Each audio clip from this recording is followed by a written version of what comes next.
আমরা তো সরকারে ক্ষমতায় চলে এসেছেন আপনারা, তারপরেও কেন এই কাণ্ডকলাপগুলো বা এই কার্যকলাপগুলো হয়ে যাচ্ছে কনসিস্টেন্ট? না, তার কারণ হলো কাণ্ডকলাপ হয়ে যাচ্ছে মানে কি, একটা ওরা ছুতো পেয়েছে, এমন একটা ব্যাপার যেন একটা দেখাচ্ছে, সে কংগ্রেস হোক, সিপিএম হোক, তৃণমূল হোক বা আরও যে সমস্ত রাজনৈতিক দল যারা বিভিন্ন স্টেটে বা ন্যাশনাল লেভেলে যারা শাসন করেছে, তাদের আমলে এমন একটা রাজনৈতিক শাসক নেই, পলিটিক্যাল পার্টি নেই যাদের সময় এই পেপার লিক হয়নি। কংগ্রেসের আমলে তো 53 বার, একদম একদম একদম।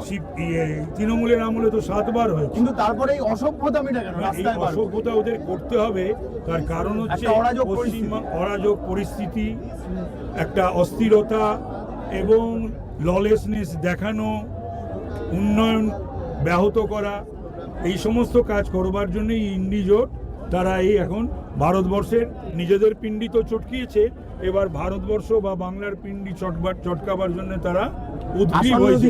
যেটা করতে দেব না। ভারতবর্ষ কি আমরা পাবো? হ্যাঁ, আসন্ন দিনে বামপন্থা মুক্ত পশ্চিমবঙ্গ যেভাবে বামপন্থীরা বরাবর সবসময় যে কাজ বা কথা বলে, তাতে ভারতীয় তো বোধ যাদের মধ্যে আছে, দেশ বলে তো একটা জিনিস আছে, দেশপ্রেম বলে তো একটা জিনিস আছে, তো তারা আগামী দিনে তাদের এখনো যে সমর্থনটা রয়েছে কিছু মানুষের, সেই সমর্থনটাও উইথড্র হয়ে যাবে।